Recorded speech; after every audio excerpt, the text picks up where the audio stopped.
দেখো আজ আমরা আলোচনা করব প্রেজেন্ট ইনডিফিনাইট টেন্স। সংজ্ঞাটা কি বলেছে? কোনো কাজ বর্তমান হয় বা হয়ে থাকে। কোনো কাজ বর্তমান হয় বা হয়ে থাকে, এরূপ বোঝালে এর কালকে প্রেজেন্ট ইনডিফিনাইট টেন্স বলে। সবাই বুঝতে পেরেছো? তাহলে কি বললাম? কোনো কাজ বর্তমান হয় বা হয়ে থাকে, এরূপ বোঝালে এর কালকে আমরা কি বলবো? Present indefinite tense. এরপর এটা রয়েছে চিনবার উপায়। এই প্রেজেন্ট ইনডিফিনাইট টেন্স আমরা কিভাবে চিনব? বাংলা ক্রিয়াপদের শেষে হস্যই এ, অন্তস্থ অ, ও ইত্যাদি থাকে। তাহলে কি বললাম? বাংলা ক্রিয়াপদের শেষে হস্যই এ, অন্তস্থ ও এবং ও থাকে। যেমন যাই, অন্তস্থ জায়গা প্লাস হস্যই। যাও, অন্তস্থ জায়গা প্লাস ও। যায়, অন্তস্থ জায়গা অন্তস্থ অ ইত্যাদি। তাহলে কি বললাম? যে প্রেজেন্ট ইনডিফিনাইট টেন্স আমরা কি করে চিনব? বাংলা ক্রিয়াপদের শেষে হস্যই এ, অন্তস্থ অ, ও ইত্যাদি থাকে। গঠন প্রণালী কিভাবে গঠিত হয়ে থাকে প্রেজেন্ট ইনডিফিনাইট টেন্স? সাবজেক্টের পর ভার্বের প্রেজেন্ট রূপ ব্যবহৃত হয়। তাহলে কি বললাম? সাবজেক্টের পরে ভার্বের প্রেজেন্ট রূপ ব্যবহৃত হবে। সাবজেক্ট যদি থার্ড পারসন সিঙ্গুলার নাম্বার হয়ে থাকে, সাবজেক্ট যদি থার্ড পারসন সিঙ্গুলার নাম্বার হয়ে থাকে, তবে ভার্বের শেষে এস বা ইএস যোগ হয়ে থাকে। তাহলে গঠন প্রণালী খুবই গুরুত্বপূর্ণ। তাহলে আমরা যে প্রেজেন্ট ইনডিফিনাইট টেন্স কিভাবে গঠিত করব? যে সাবজেক্টের পর ভার্বের প্রেজেন্ট রূপ ব্যবহৃত হয়।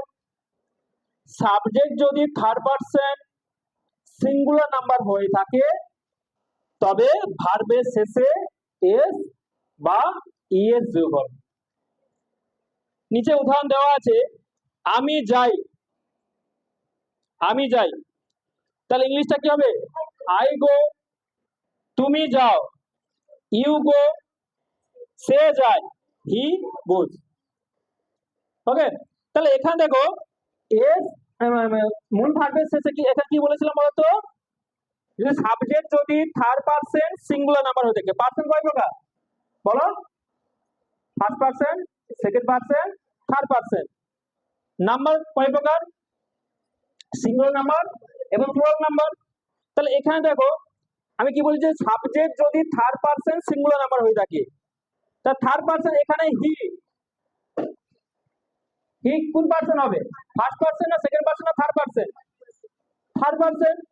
ওকে, সে যায়, সে। তাহলে হি এখানে দেখা রয়েছে থার্ড পারসন রয়েছে।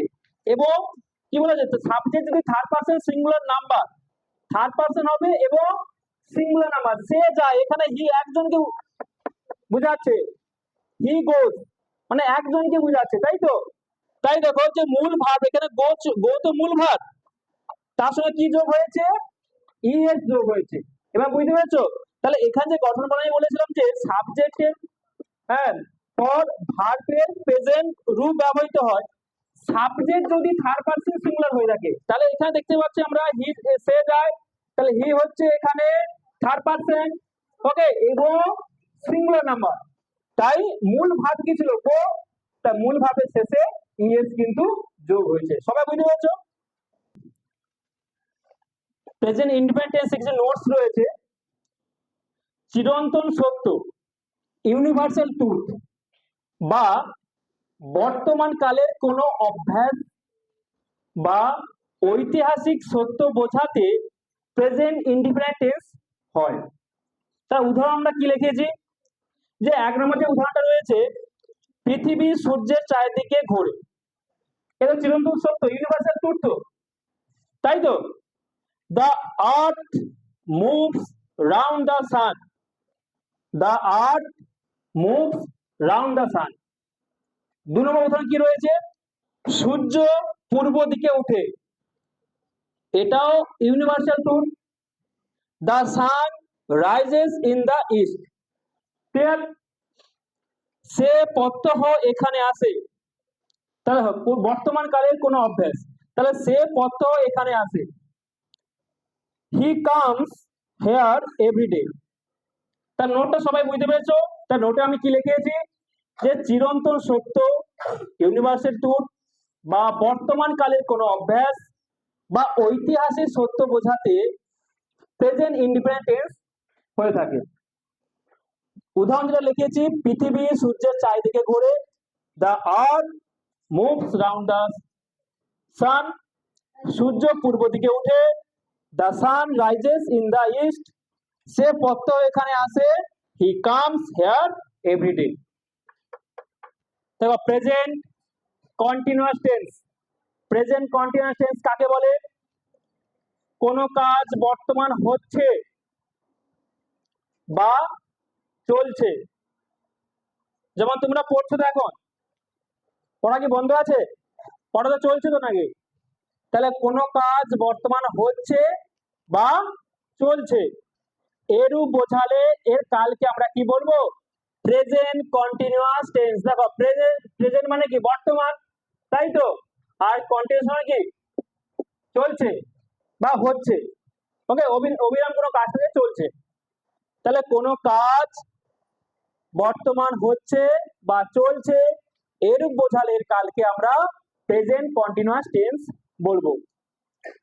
চিনবার উপায়, যে প্রেজেন্ট কন্টিনিউয়াস টেন্স আমরা কি করে চিনবো? বাংলা ক্রিয়াপদের শেষে ইতেছি, ইতেছ, ইতেছে সাধুরূপ বা ছি, ছ, ছে, ছি, ছ, ছেন চলতি রূপ থাকে। তাহলে চিনবার উপায় আমি কি বললাম? বাংলা ক্রিয়াপদের শেষে ইতেছি, ইতেছ, ইতেছে, এটা যে সাধুরূপ, বা ছি, ছ, ছেন, ছি, ছ, ছেন এটা রয়েছে, এটা চলতি রূপ থাকে এগুলো। এবার গঠন প্রণালী, সাবজেক্টের পর নাম্বার ও পার্সন অনুসারে, সাবজেক্টের পর নাম্বার ও পার্সন অনুসারে এম, ইজ, আর বসে এবং এরপর মূল ভার্বের শেষে আইএনজি যোগ হয়। তাহলে কি বললাম? যে গঠন প্রণালী, সাবজেক্টের পর নাম্বার ও পার্সন অনুসারে, নাম্বার ও পার্সন অনুসারে আগে আমি বলেছিলাম নাম্বার 2 প্রকার, সিঙ্গুলার নাম্বার এবং প্লুরাল নাম্বার। পার্সন 3 প্রকার, first person, second person and third person. তাহলে সেই নাম্বার ও পার্সন অনুসারে এম, ইজ, আর বসে এবং এরপর মূল ভার্বের শেষে কি যোগ হবে? আইএনজি যোগ হবে। অর্থাৎ subject plus am, is, are plus মূল ভার্বের সাথে আইএনজি যোগ হবে। তাহলে এটা হচ্ছে প্রেজেন্ট কন্টিনিউয়াস টেন্স। এরপর আমি উদাহরণটা লেখাচ্ছি। প্রেজেন্ট কন্টিনিউয়াস টেন্সের উদাহরণ, আমি যাইতেছি, আমি যাচ্ছি। তাই দুটো কথা তো সেম। আমি যাইতেছি, দেখো আমি আমি যাইতেছি বা আমি যাচ্ছি। তাহলে প্রথমটা কি বলতো? প্রথমটা কি সাধুরূপ, আর তারপরে কি চলতি রূপ। তাহলে ইংলিশটা এখানে কি হবে? দেখো I am going, I am going. তাহলে এখানে গোটা কি হচ্ছে? গোটা বলো গো মূল ভাগ। তাহলে মূল ভাগের সাথে কি যোগ হয়েছে? আইএনজি যোগ হয়েছে। ক্লিয়ার? তাহলে আই এম গোয়িং, তাহলে আইটা এখানে কোন পার্সন বলো তো? কোন পার্সন? I, first person. এবং কি number? Singular number, plural number? Singular. আমি তো একা, তো আমি যাইতে, দেখো আমি যাইতেছি, তাহলে আমি তো একা যাচ্ছি, আমার সঙ্গে আর অন্য কেউ তো নেই। তাহলে আমি আমি এখানে যে বলেছিলাম যে পার্সনটাকে দেখতে হবে এবং নাম্বারটা দেখতে হবে। তাহলে আই হচ্ছে এখানে তোমার ফার্স্ট পারসন এবং নাম্বারটা কি সিঙ্গুলার নাম্বার। তাই দেখো এখানে কি বলেছিলাম, প্রথমে বলেছিলাম যে আই এম গোয়িং, তাহলে মূল ভাবটা আছে যে এখানে গো, তাহলে তার সঙ্গে আইএনজি যোগ হয়েছে। সেকেন্ড দেখো, তুমি যাইতেছো, এই তুমি যাইতেছো আর তুমি যাচ্ছ, দুটো কথাই সেম, কিন্তু এটা যে সাধু রূপ, এটা হচ্ছে চলতি রূপ। তাহলে you are going, you are going, তাহলে ইউটা কোন পার্সন হবে বলো তো? ফার্স্ট পার্সন না সেকেন্ড পার্সন? বলো, সেকেন্ড পার্সন হবে। সেকেন্ড পার্সন, ইউটা হচ্ছে সেকেন্ড ইউ, তাহলে সেকেন্ড পার্সন বোঝাচ্ছে, তাই তো? এবং নাম্বার কি হবে? সিঙ্গুলার নাম্বার, তাই তো? ইউ তোমাকে একজনকে আমি বোঝাচ্ছি, ইউ আর গোয়িং, তাহলে দেখো এখানে হচ্ছে সেকেন্ড পার্সন এবং সিঙ্গুলার নাম্বার। ওকে, তা মূল ভার্বের সঙ্গে কি হয়েছে? আইএনজি যোগ হয়েছে। ক্লিয়ার? সবাই বুঝে পেরেছো?